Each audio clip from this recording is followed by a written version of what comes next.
game, homie. The internet is the new block. It's the new trap. It's the new hustle. It's the new trade school. It's the new university. It's the homie. It's nigga. It's it. So, in the future, AI go knock out probably 70% of jobs that humans can do in reality world, except like changing alternators, rebuilding transmissions. So people are naturally gonna be economically slaves, not necessarily where they're gonna be whipped on the back. They're gonna be slaves who can go home.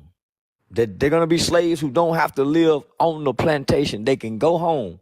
But by such and such time in the morning, you better have your back here on this plantation working. You're gonna work for half the day.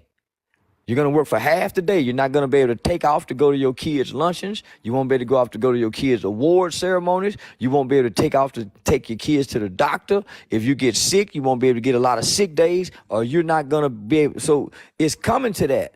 So if you break it down, if you look throughout America in blue collar jobs, the manufacturer sector of the job world, most warehouse jobs are working 12-hour shifts.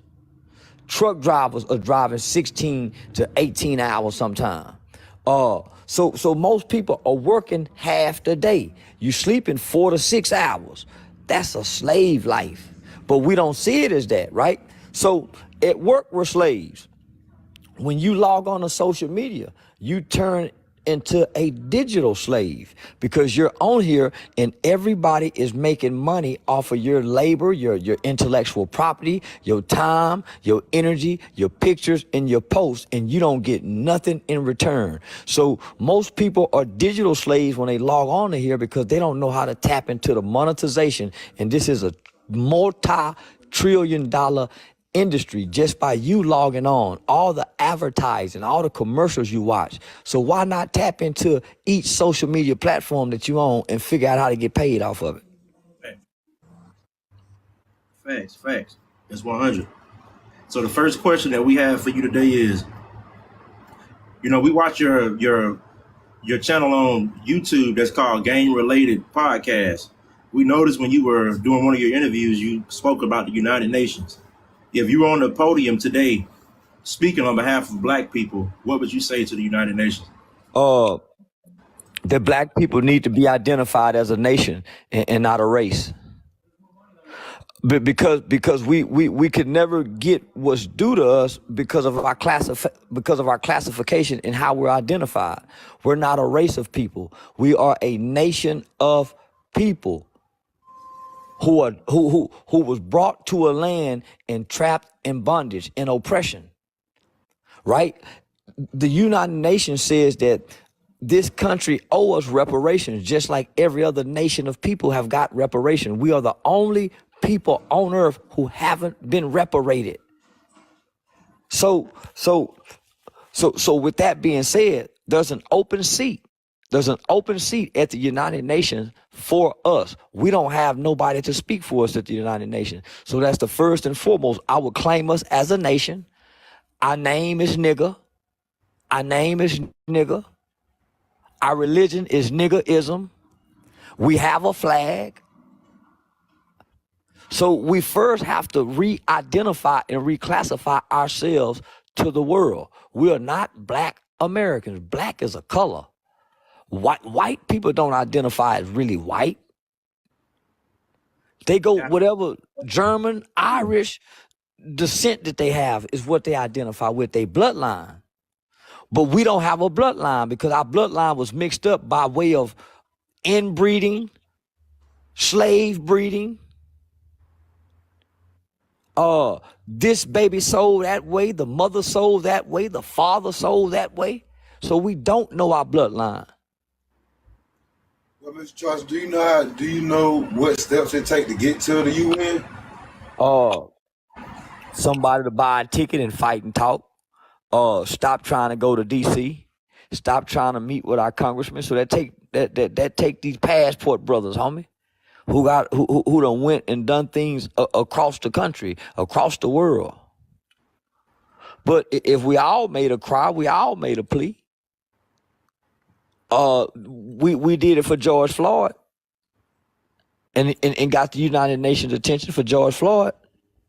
Got the entire world's attention. Come on now. Yeah, so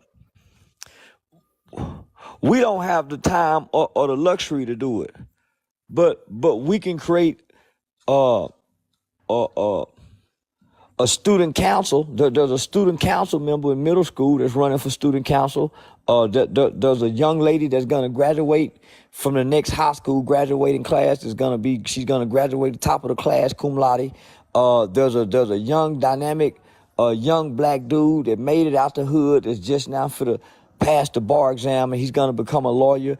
Instead of him going to become a public defender, we supposed to be grabbing him and grooming him to go to the United Nations for, because he understands law and no law.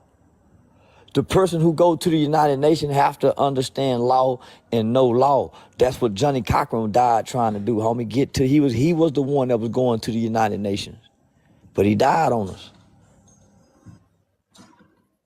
Right, Mr. Charles. All right, the next question I have: what do you feel like the state of black youth is today, and where their minds are today? There's no hope. There's no hope. The state where they at is they're at destruction. Today's youth is the most self-destructive youth that the world has ever seen exist. The mind state is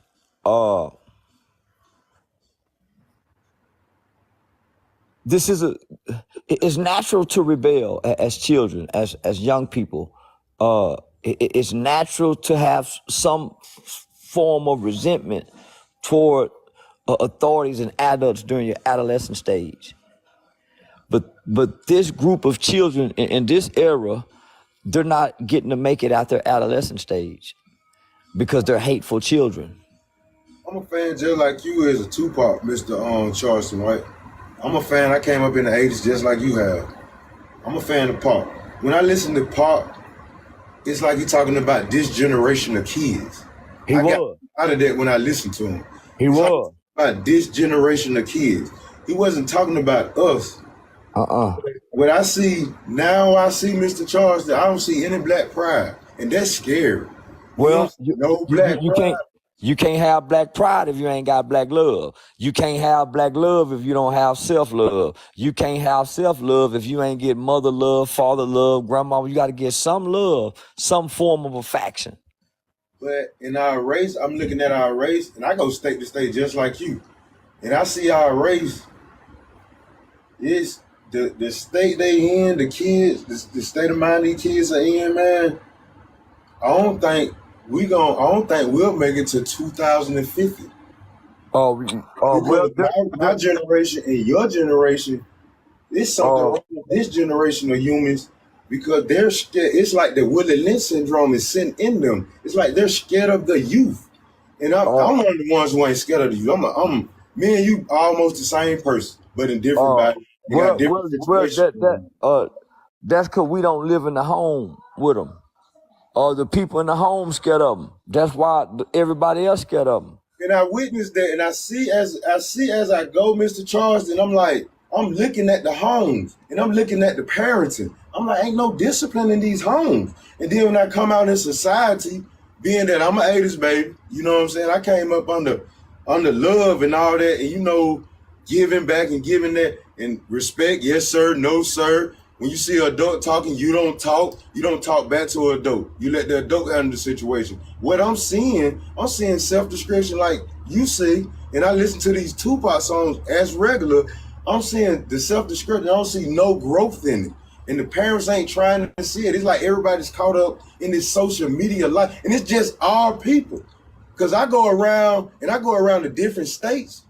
It's the Mexicans working, their kids working. I have all my friends are from international from overseas and all that. All of them are working people, working families. I got Mexican friends, Jamaican friends, Haitian friends, and all their families together. And I only see this happening to the Black Americans. That's the only people I see this happening to. So what I'm saying is, I see it's like that M Ultra. It's like it just pinned it on us. I ain't trying to say it's a race thing, but what I'm saying is, it's something wrong with us as a whole people. Uh, It's something's going The on, music is it's affecting and all the households. this music is not affecting these other kids. I'm going to these households where these other uh, kids and other races are. Their kids are not acting like our kids. I think this problem came from when we was young. I heard kids used to say this, man, when I grow up, I'm not gonna raise my kids like that. But then I used to go to church, and they used to always say, spare the rod, spare the kid. And now I get it. And we're in a predicament right now where the kids have no God. Nobody's teaching about God. No one wants to go to the church. Everything's corrupt. brother, did you come to preach, or you gonna let me talk too? Oh, I'm sorry, sir. Uh, fam, you left out the crack era because no other race was giving crack like us. You left out the civil rights generation when they came in and put the welfare down. They didn't do that to nobody else. You left out the fact, nigga, that we come from slavery, so we always play behind the 8 ball with everything against us when we step out the house, whether that's going from public schools to daycare. Homie, that's intentionally done against us. That's why it's only us. No other race get to talk about killing their people but us, homie. So some of these things are intentionally done to us to keep us like this. We didn't know nothing about crack, homie. Our government brought crack to our doorsteps and gave them to our mothers. Think about that, my nigga. But we didn't know that till now. Till Freeway Ricky Ross came out and they giving us Snowfall. They did that to us, my nigga. That changed the trajectory of who black people were. The crack element. Because that took our grandmothers from us. Our grandmothers started sleeping with our friends. Our mothers, all kind of stuff started happening after that to black people that had never happened before. And then after that, guess what? The kids who was born to those mothers, they came along with a new form of biological chemical warfare called ADHD, putting the kids on the psychotropic drugs while their mothers was on drugs. They did that to us, homie. If we go be real. So these are the crack babies. These are the kids that they gave Xanax to, Prozac to, Adderall to when they was talking ADHD, when they should have been talking school suspension and ass whoopings, when they took mama and them hands off our ass, my nigga. We ain't just went bad. We was done bad. We ain't just went bad, my nigga. We are not aggressive, violent people. Our brains and our nature are not even wired like that. That's why in the movie Django, they showed you the difference between a white man's skull and a black man's skull. Nigga, we not violent. We took on their nature. This is their nature. We mimicking something that we're not. We're going against our nature, homie. They are programming us. That's why it's a such thing as radio programming, television programming, and news programming. We are being programmed, my nigga. We're not being raised. They won't allow our single mothers to raise us because she got to work. They won't allow the daddy to come back in the home because it's too beneficial for baby mama to keep him out. Those are barriers and that's placed in the way because of our race. Only because of our race. So, since we know this in this information age, we got to stop looking at us and start looking at the babies and come with a strategic plan to go indoctrinate third graders, just like the gay community target kids, just like the prison system target kids. We got to start marketing and intentionally targeting third grade children, not teenagers, third graders, first graders, second graders, and indoctrinate them into what we want them to believe, just like the school system do. You fight fire with fire. Yes, sir.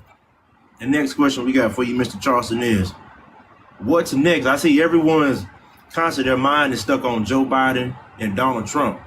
But what's next for America after Joe Biden and Donald Trump? War in America.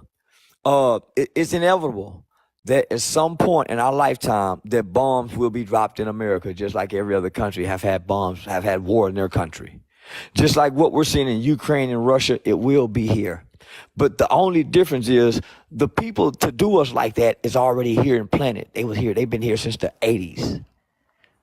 Every country has, America was been invaded a long time ago. The world know you can't beat America from attacking them from the outside, coming attacking them. You can't beat them. So they've been sending people over here to learn us. America has 99 different tongues in it. They brought their cultures. They brought their people. They got sleeper cells here. They got sleeper cells here. That's been waiting, and they've been waiting, and they've been living amongst us. They have assimilated. They know our culture. They know our highways. That's what's coming. Because we have weakened, we're no longer a superpower. We are a weakened superpower because we have been at war for over 200 years. United States of America have. We are weak. So only thing we got left to do is to push a nuke and destroy the world, to start a nuclear world war. That's our only major defense. But we was attacked with the coronavirus. That's what people fail to realize. The coronavirus was World War III. The next is World War IV. That weakened our military, that weakened our government, that brought man. The first thing that happened when we realized what the pandemic was we shut our country down and we started passing war defense acts. If you do your research. So that's what's to come, homie. America is crumbling, is tumbling, and we're going against one another. That's where we losing it because America is no longer united. Democrat hate Republican. Republican hate Democrat. Gay hate straight. Straight hate gay. It's too much hate in America for America to win any more wars. Great answer. Our next question is, why do you think there are more black female artists being pushed right now than black male artists? Because gangsterism is have expired. Is gayism and hoism. So there's a new spirit along in the pop and entertainment culture. There's a Jezebel spirit. Nigga ho sell now. Gangster don't really sell no more. Gay gangster that's gayism. Gay gangster that's gayism. Young Thug introduced the gay gangsterism. Nigga wear a dress, wear this, shoot you, kill you, do what you want. He introduced that by 8 to 10 years ago. So now it's sprouted. It's a seed. The seed done grew. So who more? That's a hell of a combination, homie. So that's why you see Saucy Santana running with the city girls, talking gangster as a gay dude to a straight man, and other straight men in the industry going to go get bisexual men to get a fight together. You see this is going on? Gangsterism and gayism, homie, is now in bed with hoism. So what that breeds, homie, nothing but lust among kids. Orgy, Sodom and Gomorrah. Yeah, no, nigga, that real freaky that make God return. That real freaky shit that make God return, homie. So that's what we seeing. The end. Yeah. We seeing the end of mankind, nigga. That's what we seeing. Come see. All right, my next question. It's been 27 years since Tupac died. Why do you think they're coming after Keefy D now, 27 years later? Oh.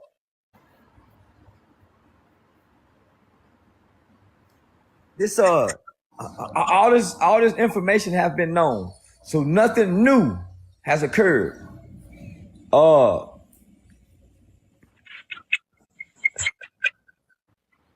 I think they playing on us. I think they playing on us, homie. This man been saying the same things And they've been having this, the same detectives been doing documentaries, repeating the same things. So I think it's bigger than what we're seeing. And I think they're using this as a distraction for whatever reason. Yeah. I think we being distracted, homie, with the Tupac shit. And I'm saying, so what? His mama dead. So what? They feel, man, it shouldn't mean nothing to us at this point. His mama gone. And they already been knowing who did it, my nigga. Homie, it ain't nothing they can't solve. It ain't nothing that they can't solve, my nigga. So they already been knowing who did this. 27 years later now, it's just some white people now. Nigga, they finna retire with a big name. They get to go out and retire, tell the Tupac story. The detectives who've been working on the case, they get to close the case. They go end up being promoted to a lieutenant and a captain and a one-day chief of Las Vegas Police Department because their name is going to be attached to the Tupac murder. They're going to get to come out and tell a whole nother movie after the murder trial is over with. So it's for to make careers and generate revenue for the entertainment industry and the Hollywood powers to be. Exactly what I was thinking. It was going to generate them some new income, some new movies, some new documentaries, some new hip-hop movies to make. This ain't got nothing to do with justice and solving no murder because they already knew. And they know who killed Biggie.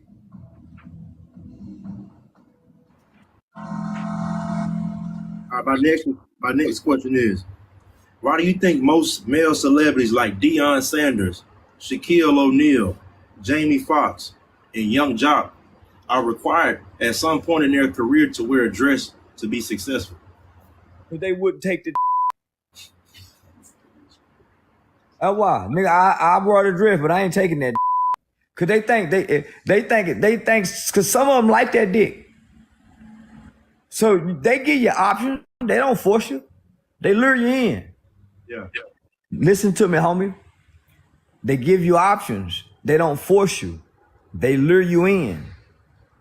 Or they put you in situations.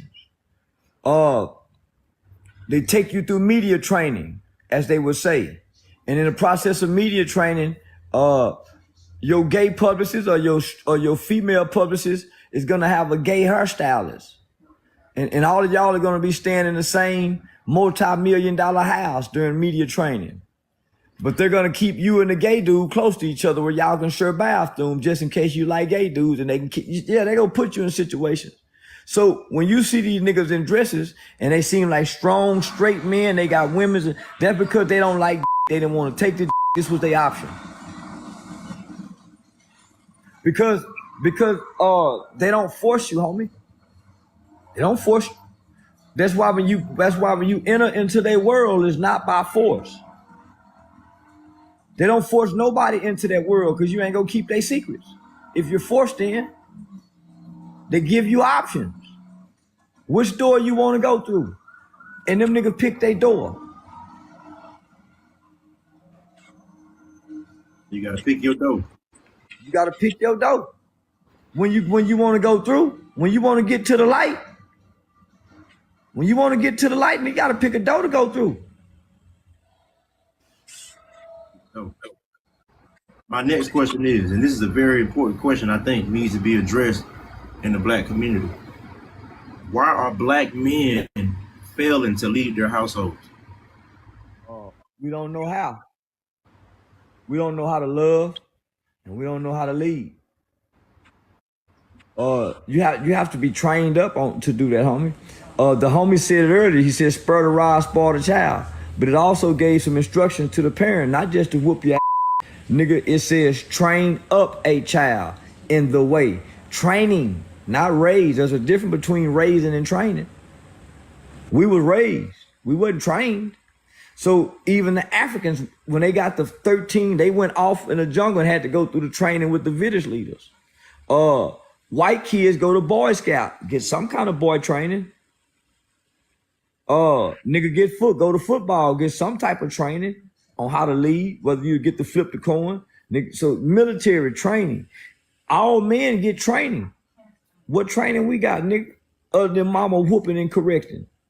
And in the process of mama whooping and correcting, who you watching love mama?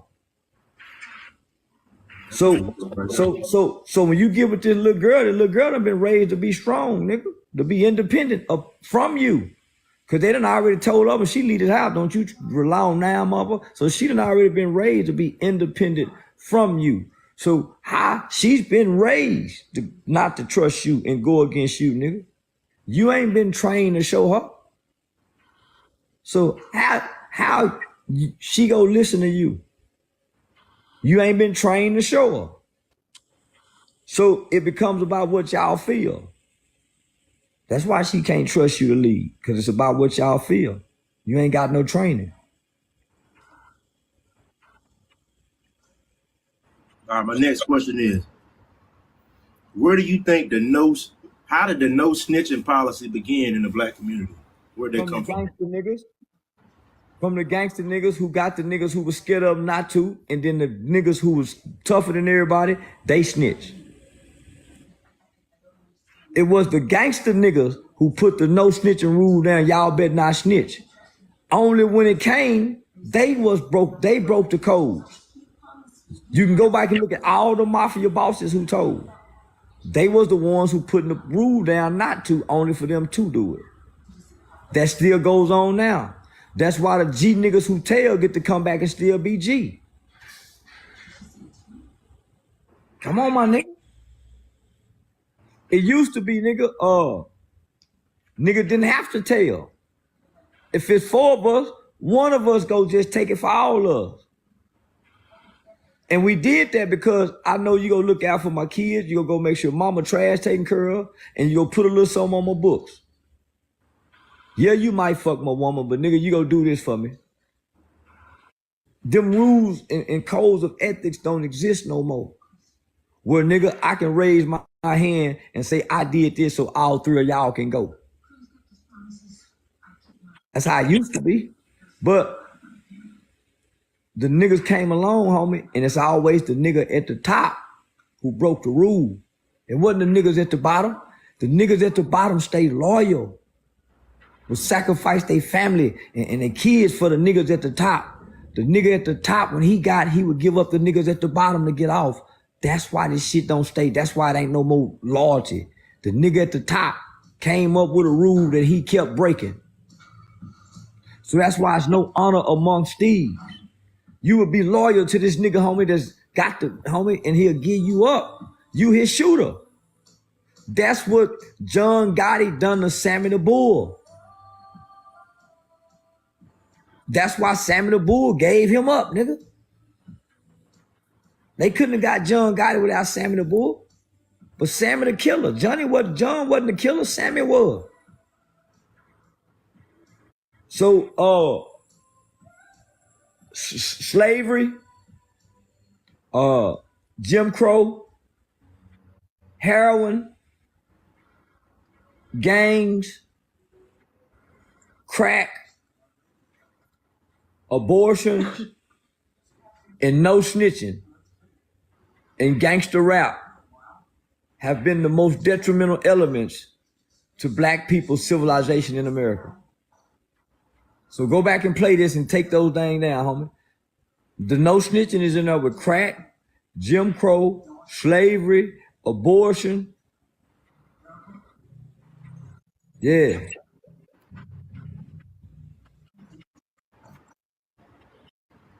All right, my next question. What do you think happened to R&B music? I noticed the R&B music up to date isn't about love anymore. Most R&B music is about breakups and heartbreak. What do you think happened to R&B music? Look,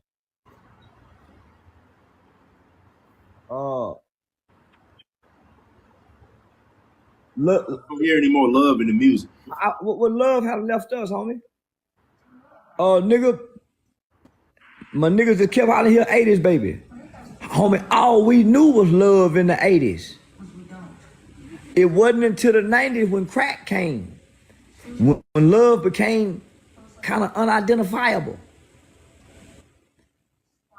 Homie, crack did something to the hearts of our people. It rewired our hearts and our minds. Homie, all we knew was love in the 80s, nigga. Nigga, we was in the 6th and 7th grade singing love songs.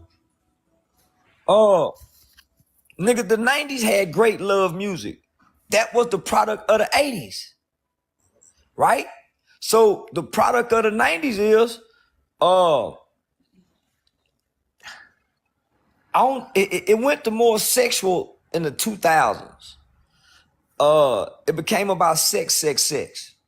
Now it evolved into angry fucking. It's angry fucking now in R&B music. It don't soothe the soul no more. It entices the desires. It don't help you. It don't help you give you the words to mend a broken relationship. It don't give you the tune and the sound to help mend a broken heart. It don't help you figure it out no more. Nigga, the love song used to help you figure it out. Where, nigga, you used to could take a love song and take some of the words and turn them into a sentence in a conversation and talk to your woman and it sound like you saying it. You can't do that no more. If you do that now, y'all gonna end up just. So if you look at the R&B, on top of what we see in rap, what we seeing with homosexuality being propagated and promoted to children, and not being discreet about it, it's more like a lust spirit that America is being bred to have, where everybody just gonna be having in the future, just like Sodom and Gomorrah, and what's that's gonna end up happening. The older perversion people is gonna go back to like the 1920s when a 30-year-old man wanna have a 15-year-old wife. That used to be legal in America. Go back and watch Color Purple. Motherfucker brain, because we're going back to being poor again. This country is not being born rich again. So imagine the rich man, because we worship and idolize rich people. Imagine a rich man showing up in the ghetto. He want the poor woman's 16-year-old daughter. He give her $100,000. R. Kelly did it. Good for you. Come on now. But imagine when the conditions get worsened, because America is going to the rich and poor status. It won't be no more in between. Nigga, either rich or you're poor in 20, 30 years. It won't be no in between. And so that's why you starting to see they'll take Dwayne Wade's son, rather than promoting him when he was his son, where he can be a prideful young man. They helping him be a prideful young woman. They promoting him as the girl. But when he was a little boy, they wouldn't tell us nothing about him. When he was trying to be a boy, what if they would have promoted him with what he was trying when he was trying to be a boy? When he thought he was a boy. Imagine what kind of boy he could have been had they gave him the light then. They made it popular for him to be a girl. Come on now. Do you think all sports are rigged? Yeah. Because the gambling that goes behind sports and in the underground world supersedes what the players make. Vegas got their hand in everything, my nigga. We saw that with that fight, and I didn't even watch the fight, but just the aftermath of that fight. Homie, yeah, made you go watch the fight and see. So, I gambled for a while with the parlays, and I also took a quantitative statistics class to figure out how stats are created. Homie, they cold when they tell you it's a 3-point spread. It's a 1-point spread. And that game end up coming down to that.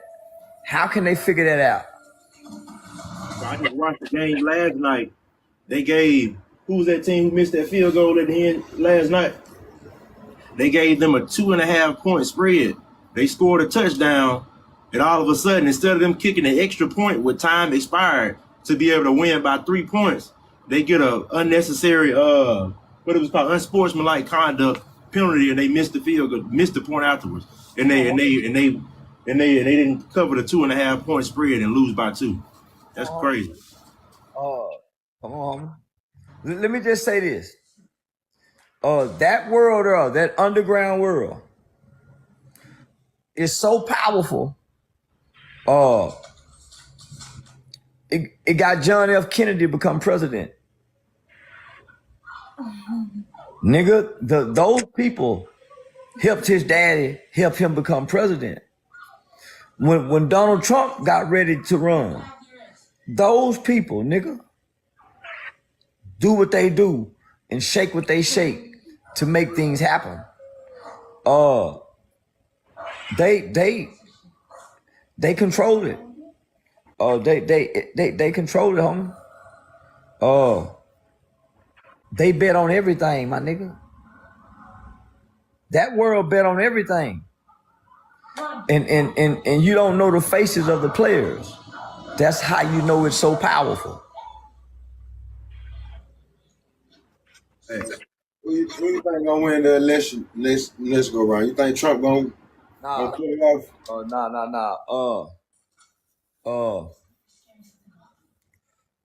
I would like for Condoleezza Rice to run. Condoleezza Rice is the best and purest thing we got left right now.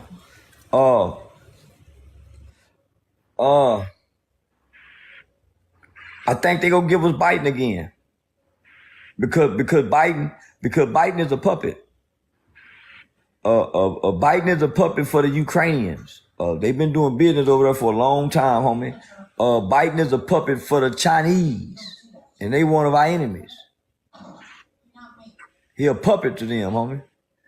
Biden is one of the oldest living government officials. Outside that other woman just died in the 90-something. He's one of the oldest living. He's been in there a long time, homie. He owe a lot of people some favors. He been in there too long. It was never designed for them to be in there that long. If you study it's social studies, it was never designed for them to be in there that long, because once you're in there that long, you become absolutely corruptible.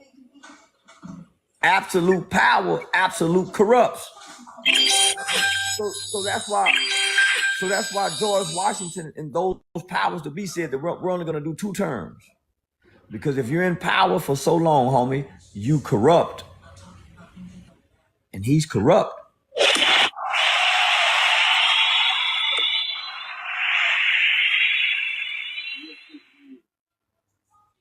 Why do you think they're coming so hard after Donald Trump? I see they've never came this hard for an American president before to try to arrest him. Why do you think they're coming so hard after Donald Trump? More government officials was identified, arrested and charged for child trafficking under his presidency. He's a businessman. He's the first businessman to sit at the president White House and run America like a corporation, as it should have been, instead of trying to run it as a country.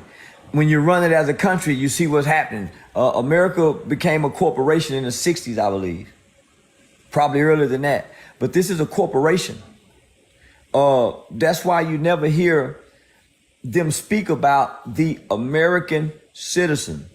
You don't even hear that term anymore. The American citizen. You don't hear people say citizens' rights. Because once we became a corporation, this is not about racism. This is not about socialism. This is not about classism. This is driven by capitalism. This is a capitalist country now. So your rights don't mean too much, but you do have some rights. And what are those rights? Your consumer rights. You are no longer an American citizen. You are an American consumer once they pass the Consumer Reporting Crediting Act. That's why you hear the media refer to us as the American consumer.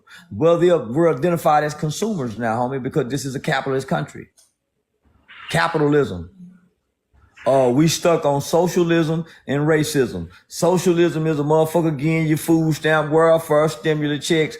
Racism is the shit that we can't see that we think we can see. But nigga, if you tap into capitalism, you can beat racism. So they tricking us with the racism shit. That's why the black man can't create economics. If we tap into capitalism, we go start creating economics. Nigga go back to trying to sell a little dope. Nigga go start trying to hook up radios again, cut grass. But we squabbling by racism, homie. So we missing capitalism. Capitalism trumps citizenship. You got more consumer rights than any other rights in the world, homie. If you complain as a consumer, nigga, you get more for your bang and your buck than you do an American citizen complain about what rights you don't have. Because of the Patriot Act, homie, we forfeited our rights as American citizens to our government because they tricked us out of fear of terrorism. So because we agreed to have the Patriot Act, we don't have American rights anymore, but we do have rights as consumers. My next question is, the United States was sued at the United Nations and International Court by Iraq for war crimes and genocide, and they were convicted. Why do you think nothing has been done about that? Who's gonna tell America to do with what they conquered? Who can come make America pay for the people that they conquer and oppress? The United Nations also said that they should give us and they owe us reparation and that we are being treated inhumane and unjust in this country. They made a statement. But who go tell America what to do with they niggas and they saying niggas? We're a conquered people. What do you think they're gonna? Now go ahead, fam. I said, what do you think they're gonna do about the border? What you think about the border? The border is a play. The border crisis and the border issues is top 5 threat to black Americans. Not securing those borders, homie, is probably that's a grave threat to us. Because they don't come as allies to us. They come with their culture and their people, and that's it. Our only ally left, homie, is the white American that grew up here, went to school with us, like basketball, like LeBron James, like Steph Curry, like a little rap music. Not necessarily gotta like black girls, not necessarily want you their sister, but that's our greatest ally, homie. It ain't them foreigners. It ain't them Mexicans. It ain't them Chinese. It's the white man who love his country. That's what I said. That patriotic white boy. That patriotic white boy, that's our ally when this shit go to getting crazy. This is our land too. He brought us here. We best friends. The white man and the black man is best friend. That's why they don't get along. That's why they always getting into it. That's why they act like they hate one another, but they really best friends. Like two brothers. Go back and watch Archie Bunker, nigga, and George Jefferson. George Jefferson, homie, that's the white man and the black man. They really, and that's the product of what Obama was. Obama was raised by his white racist granddaddy who had a black friend, and he sat and listened to them talk. That's how Obama learned to be who he was.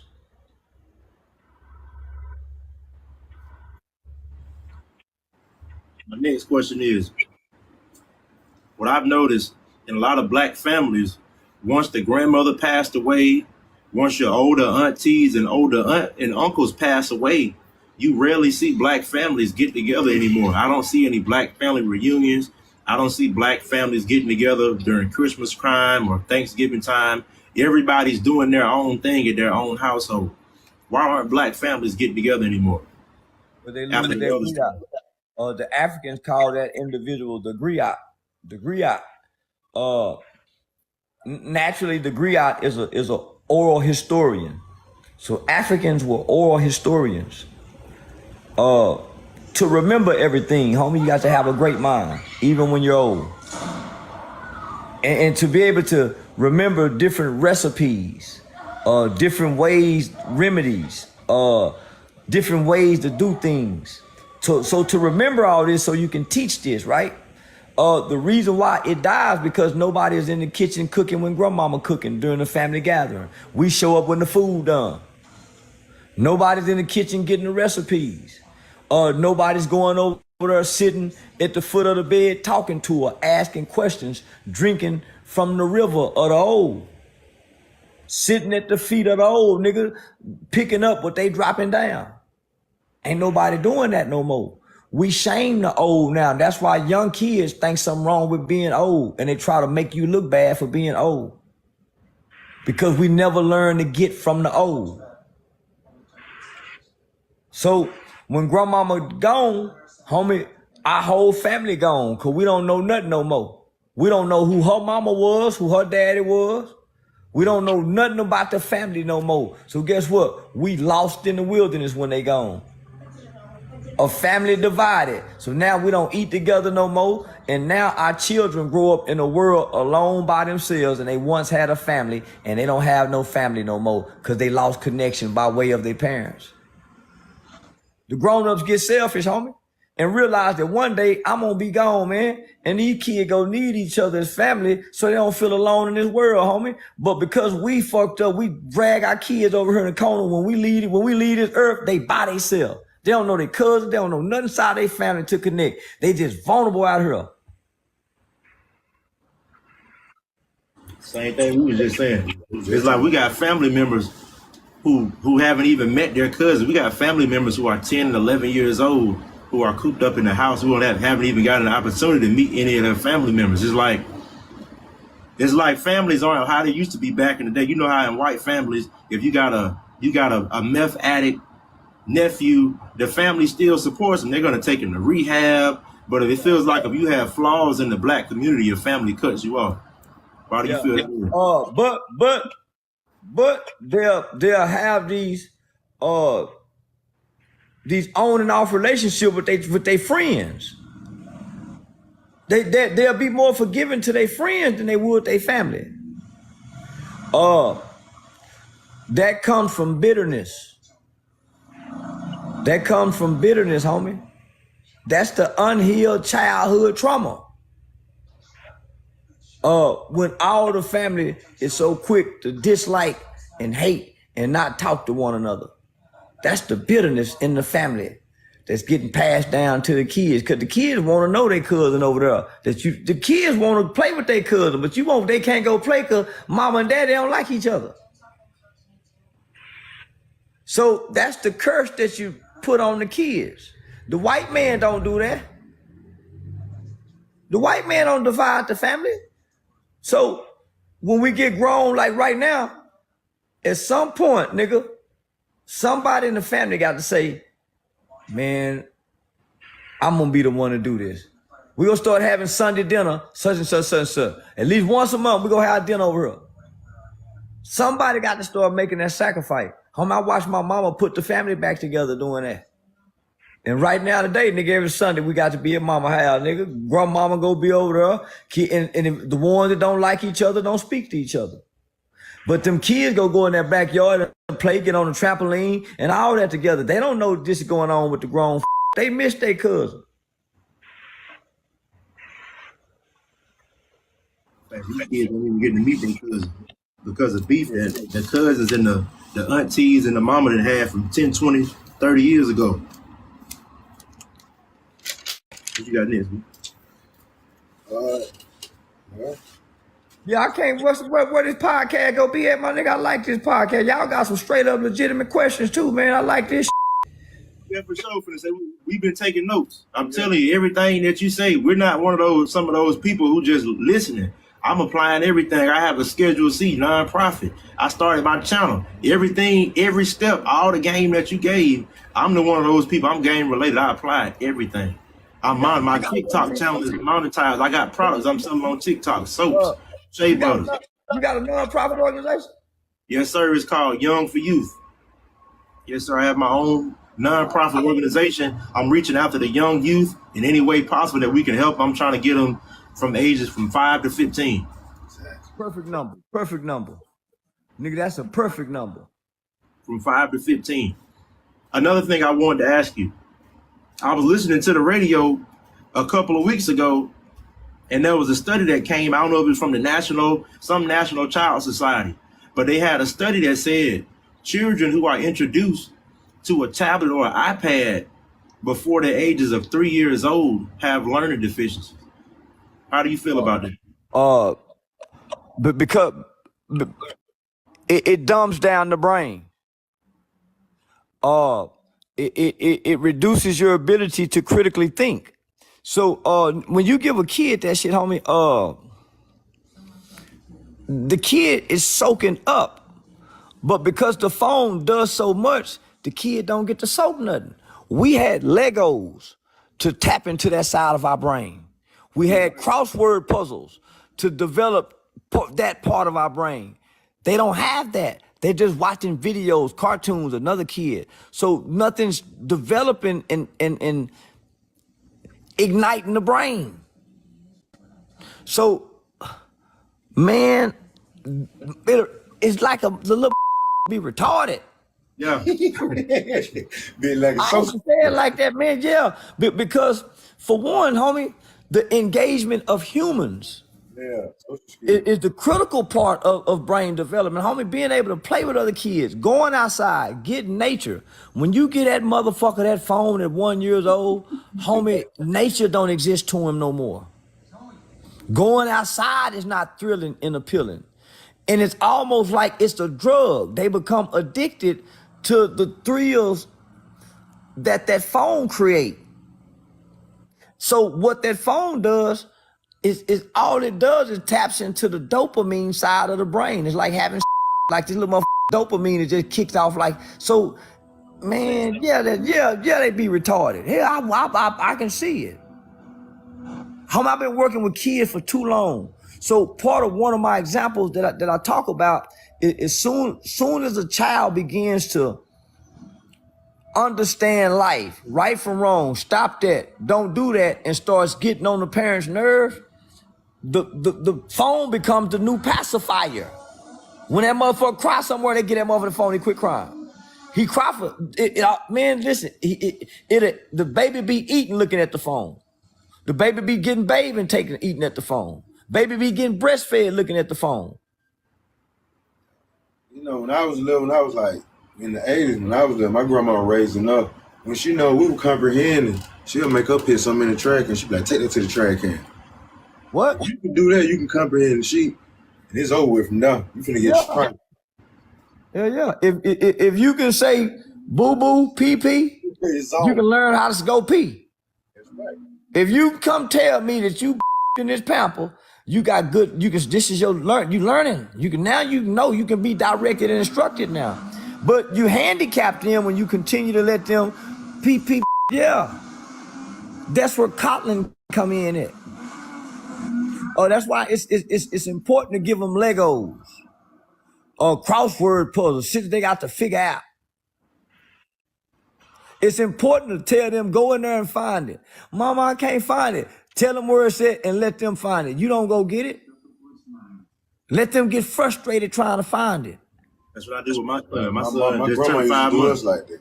Yep. Yeah, let them get frustrated trying to find it. Then after a while, you come, let me show you where it's at. This is where then you walk them through the instructions. After you see they just can't find it, but make them exhaust their brain at first. Exactly. That frustration is going to make them try to come up with different mechanisms and different ways to try to figure it out. Versus you just crippling them and doing it for them. Yeah. What do you think about when they say lightning hit Hawaii? Did you think that was lightning? With the wildfire. No, that's the game they put down when the California burn up every year. That's about land control, seizing land and taking land. I know I haven't seen not one interview from a resident who was in Hawaii. I haven't seen not one interview or That's anything from about any president who displaced. That's about seizing land, taking land, acquiring land, and rebuilding land for development. Those are development phases that they go through to force people to buy land and all type of things. Can y'all hear me? Yeah, I hear you perfect. You perfect. Yeah, we hear you. But now, homie, everything that the media shows us now should be questioned severely and entirely.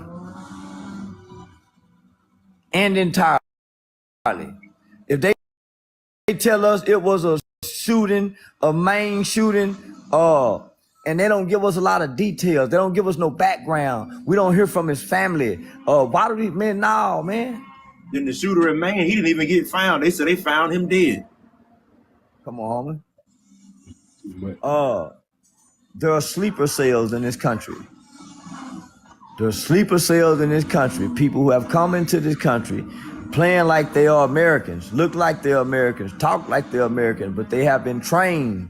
They have been to become an American to hurt America. So when you look at all the Americans that they showing us that's getting time for storming the Capitol, they're not even showing you half the ones that wasn't American, playing like they was American, that went in that Capitol, that got away with what they got away with. While they too busy trying to make an example about the Americans who was frustrated and did it. It was more people playing like they were Americans that wasn't Americans who stormed that Capitol too when they got away. Yes, did you think January 6th sent to the world about America? Yeah. Say that again. I said, what message do you think January 6th sent to the world about America? That America is no longer strong anymore. That America is no longer strong anymore. And it's more to come. It's more to come, because that was one portion of a frustrated part of America. That was just one portion of one part of a frustrated group of America. So imagine, I just wanted to pause to let people think about that before I say this. Imagine when those two groups unite, like Fred Hampton was trying to get them to do with the Black Panther Party. I was just finna say that. With the Rainbow Coalition. I was just There you go. When Fred Hampton was trying to get that, what's gonna happen when America decides to do that? Those same two groups that seem to hate one another, that have totally separate ideologies but share the same frustrations and unite under one cause. That's why so many police shooters to keep us divided. There you go. There you go. That's why it's different. That's why it's different matches. Listen to me carefully. That's why there are different matches in the entertainment world, nigga. White boxer, black boxer. White quarterback, black quarterback. White coach, black coach. That's why it's different races, cards and games that's being played and propagated to keep us divided, because race only matters amongst us. It don't matter outside the United States because it don't exist. It's nation against nation. Thanks. Facts. Big facts. Well, Mr. Charleston White, I don't know if we hit our 30 minutes yet, but I know we have touched on a lot. I really appreciate you, man, for coming out for this interview. This 22,000 likes, my guy. We got 22,000 likes. I'm looking at, my guy. So yeah.